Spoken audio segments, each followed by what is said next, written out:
This particular chapter that I'm going to talk to you about deals with trade unions and collective bargaining, which reduce inequality by helping to equalize the wage distribution.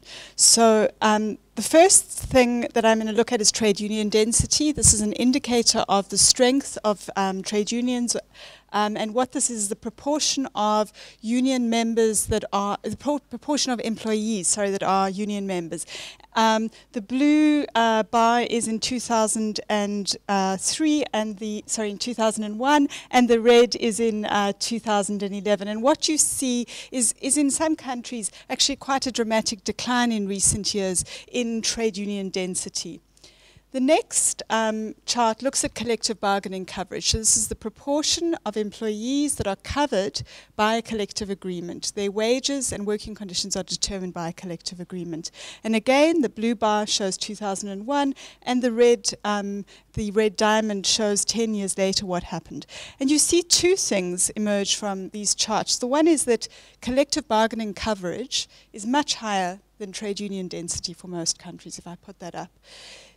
The other is that actually you can't see this very well, but there's been a much greater fall in trade union density than there has been in collective bargaining coverage. Now, there are two reasons for that. One is the structure, or the structure of the collective bargaining system, the nature of an industrial relations system in a country in which generally high coverage comes from high trade union density, high membership, and collective bargaining taking place in multi-employer bargaining structures at either an industry or a national level. So that actually helps to account for the sustainability, if you like, of this bargaining coverage. But the second one that is very important and that picks up on another theme that Janine had added is the role of government policies. That these countries here that have generally high collective bargaining coverage, certainly where it's higher than trade union density, are those in which governments are actually promoting collective bargaining as a way to regulate wages. Now, why does that become important? Well, it becomes important if we turn to the next graph, which looks at wage inequality as measured, I should say, by the D9-D1 ratio. And here we see that countries that have very low collective bargaining coverage are also those with higher inequality, just taken by that simple measure.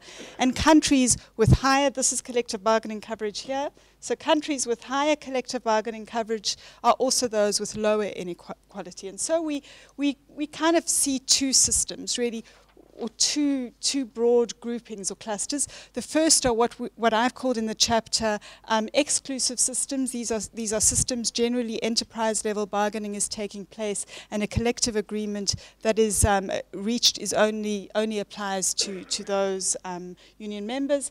And on the other hand, we have more inclusive systems where collective bargaining is taking place at either an industry or interprofessional level, and where that agreement is then extended to cover other workers. And the chapter then looks at the different reasons, the different ways in which unions and collective bargaining contribute to the equalization of wages. And in particular, given that this was looking at data for 2010-2011, it looks at what the likely implications were going to be of what we have seen, which has been a deregulation of protection for both trade unions and collective bargaining coverage, and the implications for inequality.